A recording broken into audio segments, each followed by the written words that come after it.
सोचिए दोस्तों, एक ऐसा देश जहां राष्ट्रपति की कुर्सी छोड़ने के बाद शांति आनी चाहिए थी, लेकिन वहां शुरू हुआ एक ऐसा खून खराबा जिसने पूरे मुल्क को खंडर बना दिया।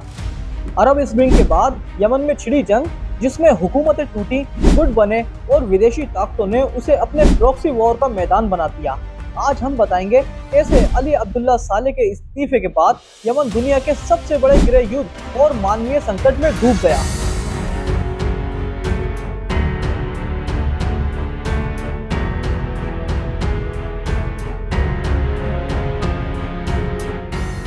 मैं हूं नवाज खान और अरब स्प्रिंग की चौथी किश्त के दूसरे पार्ट में आज हम आपको ले चलेंगे 2014 के बाद से 2025 के दरमियान होने वाली सिविल वॉर ऑफ यमन में। तो दोस्तों, बात शुरू होती है अली अब्दुल्ला साले, जो कि 1978 में सत्ता में आए थे। पहले वो नॉर्थ यमन के राष्ट्रपति थे, फिर 1990 में जब यमन एकीकृत हुआ तो वो पूरे यमन के राष्ट्रपति बन गए। उन्होंने 33 साल तक यमन पर राज किया और खुद को dancing on the heads of snake कहकर मशहूर किया, यानी उन्होंने ट्राइस मिलिट्री और राजनीतिक गुटों के बीच संतुलन बनाए रखा। लेकिन उनकी हुकूमत करप्शन, बेरोजगारी, गरीबी और भ्रष्ट सैन्य सिस्टम से भरी हुई थी। 2011 में अरब स्प्रिंग की लहर आई और यमन के लोग भी सड़कों पर उतर आए। लोग नारे लगा रहे थे, इरहाल सले, यानी साले इस्तीफा दो। राजधानी सना और ताइज जैसे शहरों में लाखों लोग इकट्ठा हो गए, जिसके बाद सरकार ने प्रदर्शनकारियों पर गोलियां चलाई, जिससे सैकड़ों लोग मारे गए। इससे जनता और गुस्से में आ गई और साले के खिलाफ माहौल और बिगड़ गया। इतनी बड़ी बगावत के बाद साले पर इंटरनेशनल प्रेशर बढ़ गया। अमेरिका, सऊदी अरब और खाड़ी देशों ने मिलकर एक प्लान बनाया, जीसीसी इनिशिएटिव। इस प्लान के तहत साले को पद छोड़ना होगा। सत्ता उनके डिप्टी सीएम अब्दुर्रबू मंसूर हादी को दी जाएगी। साले और उनके परिवार को इम्यूनिटी मिलेगी, यानी उन पर मुकदमा नहीं चलाया जाएगा। नवंबर 2011 में साले ने समझौते पर दस्तखत किए। फरवरी 2012 में आधिकारिक तौर पर चुनाव हुआ, जिसमें सिर्फ एक ही उम्मीदवार हादी खड़े हुए और वे राष्ट्रपति चुने गए। यमन की जनता को लगा कि अब नया दौर शुरू होगा, लेकिन यहाँ से असली प्रॉब्लम शुरू होती है।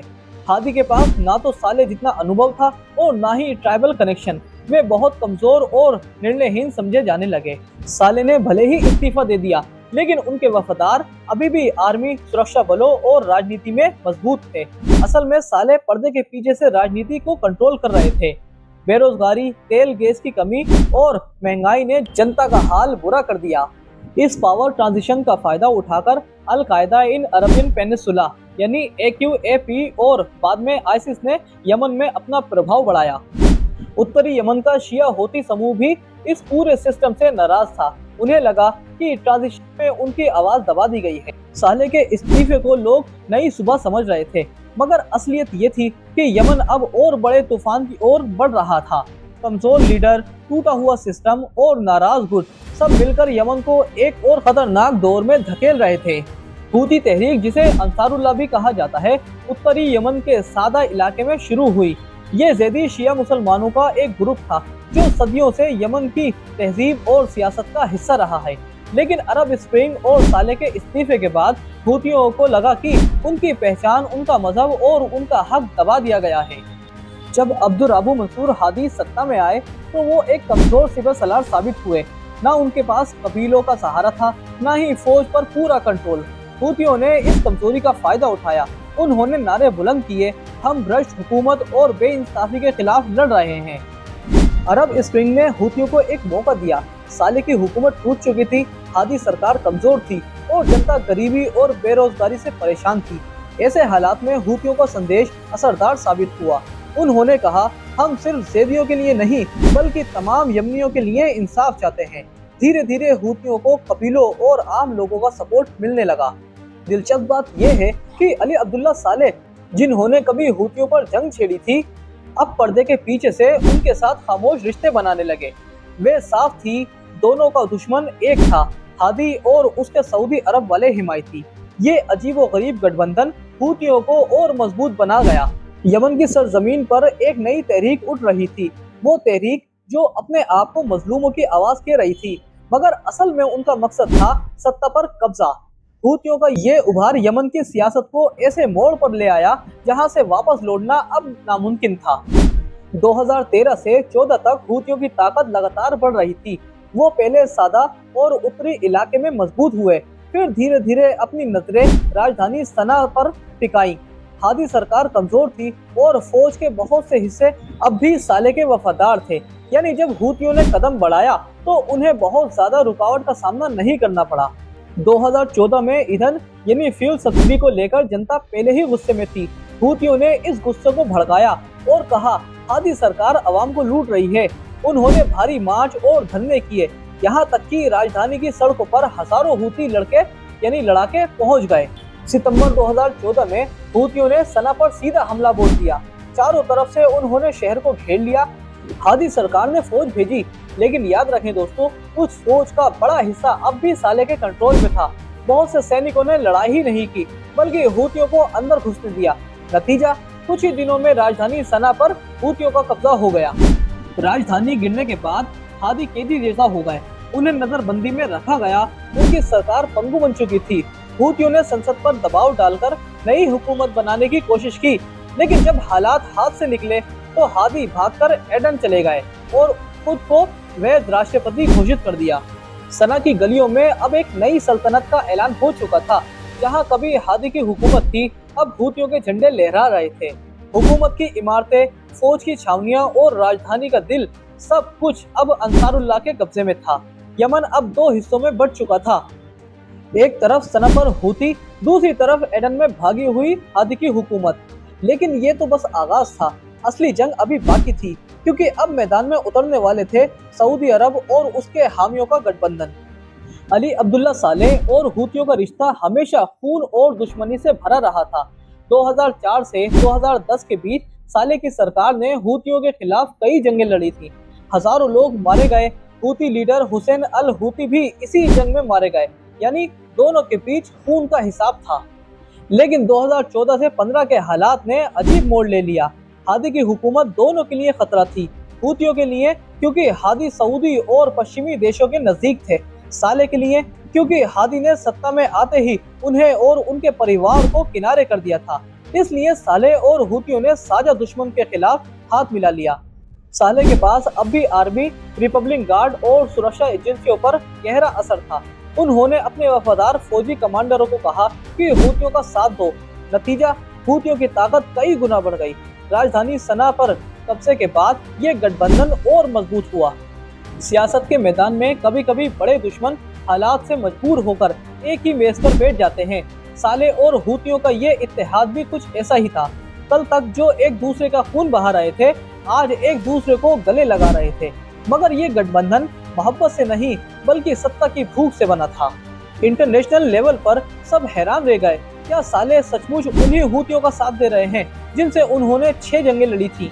लेकिन जमीनी हकीकत ये थी कि अब हूती साले गठबंधन ही यमन की असली ताकत बन चुका था।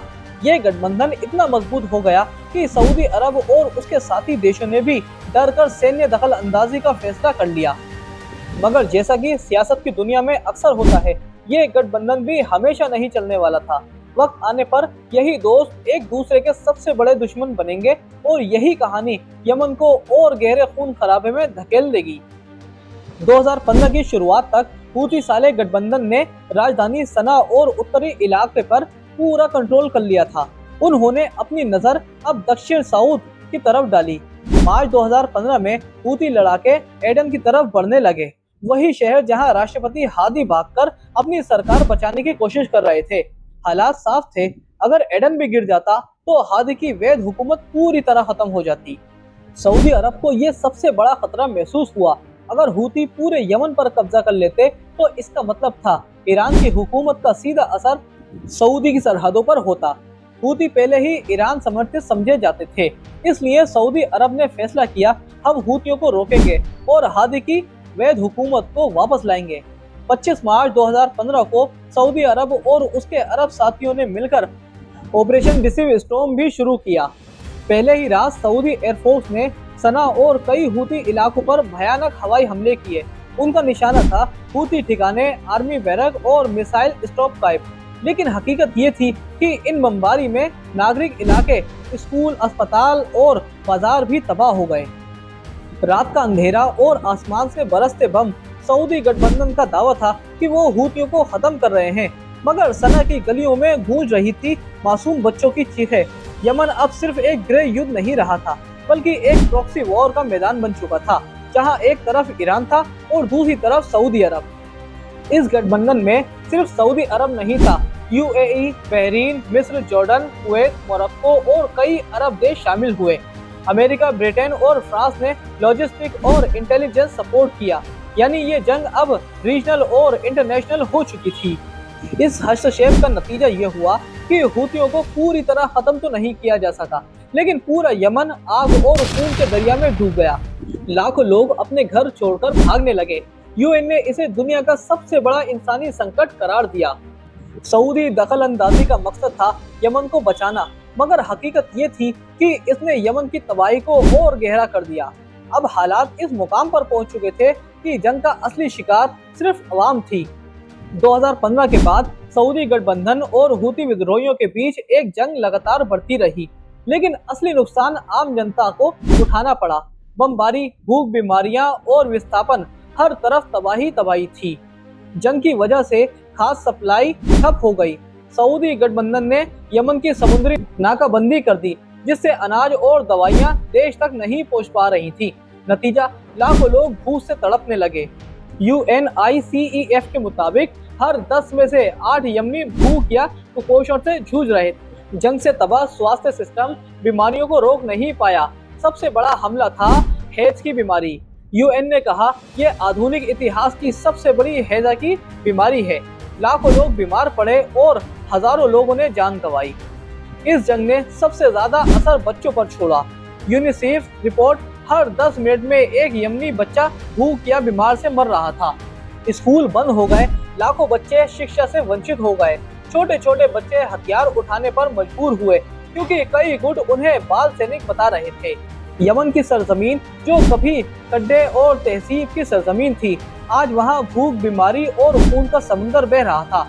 माँ अपने बच्चों को दूध की जगह पानी पिलाने पर मजबूर है। बार अपने लाडलों की लाशें कंधे पर उठाने पर मजबूर हैं। ये जंग किसी हुकूमत की नहीं, ये जंग इंसानियत की हार है। बमों से सिर्फ लड़ाके नहीं मरे, बल्कि शादी की दावतें, अस्पताल और स्कूल भी निशाने बने। एमनेस्टी इंटरनेशनल और ह्यूमन राइट्स वॉच ने कहा, वार क्राइम दोनों तरफ से हुए, यानी हूतियों ने भी बच्चों को ढाल बनाया और सऊदी गठबंधन ने भी बेगुनाहों को मारा। 2017 तक यूएन ने कहा, Yemen is the world largest humanitarian crisis. 2.4 crore लोग मानवीय मदद पर निर्भर हैं। 1 करोड़ से ज्यादा लोग रोज भूख से सोते हैं। गोलियों और बमों से खेलती इस जंग में सबसे बड़ा सवाल ये बन चुका था, क्या कोई है जो यमन को इस खून और आंसुओं की बारिश से बचा सकेगा? 2011 में सत्ता छोड़ने के बाद भी अली अब्दुल्ला साले ने पर्दे के पीछे से साजिशें जारी रखी। वो कभी राष्ट्रपति हादी के खिलाफ हूतियों के साथ हो जाते, तो कभी अपने लिए सत्ता वापसी की कोशिश करते। 2015 से लेकर 2017 तक साले और हूती का गठबंधन बना रहा। दोनों का मकसद था सऊदी गठबंधन को चुनौती देना। मगर 2017 आते आते साले ने हूतियों से दूरी बनानी शुरू की।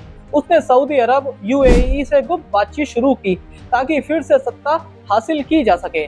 साले का मानना था, अगर मैं सऊदी गठबंधन से समझौता कर लूं, तो मैं दोबारा यमन का हाकिम यानी रूलर बन सकता हूं। दिसंबर 2017 में साले ने एक बयान दिया, मैं हूतियों से रिश्ता तोड़ रहा हूं। अब मैं अपने देश को ईरानी असर से बचाने के लिए सऊदी अरब के साथ मिलकर काम करूंगा। ये बयान हूतियों के लिए खंजर साबित हुआ। हूती नेताओं ने इसे साले की गद्दारी करार दिया। कुछ ही दिनों में हूती मिलिशिया ने साले के घर सना को घेर लिया। 4 दिसंबर 2017 को साले भागने की कोशिश में पकड़ा गया। उसकी गाड़ी पर हमला हुआ और वो वहीं पर उसे गोलियों से भून दिया गया। सोशल मीडिया पर उसकी लाश की तस्वीरें वायरल हो गईं। जिस आदमी ने 33 साल तक यमन पर हुकूमत की, जो अपने आप को dancing of the head of snake कहता था, आखिरकार वो भी उन सांपों का शिकार बन गया जिसने उन्हें खुद पाला था। साले की मौत ने यमन की जंग को और खूनी और पेचीदा बना दिया। साले की मौत के बाद हूतियों ने सना और उत्तरी यमन पर पूरा कब्जा कर लिया। अब यमन 2 हिस्सों में बट गया था। नॉर्थ हूती का कब्जा था, यानी जिस पर राजधानी थी, और साउथ, जहाँ पर हादी गवर्नमेंट थी, उनका कब्जा था। ईरान ने हूतीस को सपोर्ट किया। सऊदी अरब और यूएई ने अपनी बमबारी और तेज कर दी। यूएन और दुनिया हैरान थी। क्या अब इस जंग का कोई हल बचा है? साले की मौत ने एक बार फिर यमन की तकदीर बदल दी। अब ये जंग सिर्फ सत्ता की लड़ाई की नहीं, बल्कि ये बन चुकी थी प्रॉक्सी वॉर ऑफ जायंट्स, जहां हूती बनाम सऊदी और ईरान बनाम अमेरिका आमने सामने थे। साले की मौत के बाद यमन की जंग सीधी सादी सिविल वॉर नहीं रही। अब ये जंग बन गई थी प्रॉक्सी वॉर, यानी ऐसी लड़ाई जिसमें दो बड़ी ताकतें किसी और के जरिए आमने सामने हो। यमन में दो बड़े खिलाड़ी उतर चुके थे, एक तरफ सऊदी अरबिया और अमेरिका, तो दूसरी तरफ ईरान। सऊदी अरब हमेशा से यमन को अपना बैकयार्ड मानता था। रियाद को डर था कि अगर हूती ईरानी समर्थक ताकतवर हो गए तो ईरान का असर सीधे सऊदी बॉर्डर तक पहुंच जाएगा। इसलिए 2015 से ही सऊदी अरब ने यमन पर भारी बमबारी यानी एयर स्ट्राइक शुरू कर दी। उसने अरब देशों का गठबंधन बनाया, यूएई, इजिप्ट, सूडान वगैरह, ताकि हूतीस को हराया जा सके। अमेरिका ने सऊदी को हथियार, खुफिया जानकारी और तकनीक दी।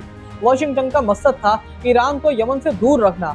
अमेरिका ने बार बार कहा हूतीस ईरान के प्रॉक्सी हैं, यानी अमेरिका ने यमन की जंग को अपने Iran versus USA cold war का हिस्सा बना लिया। ईरान ने हूतीस को रॉकेट, ड्रोन और ट्रेनिंग देना शुरू किया। तेहरान का मकसद था अगर सऊदी अरब हमारे खिलाफ सीरिया और इराक में काम कर रहा है तो हम उसके दरवाजे पर जंग ले आए।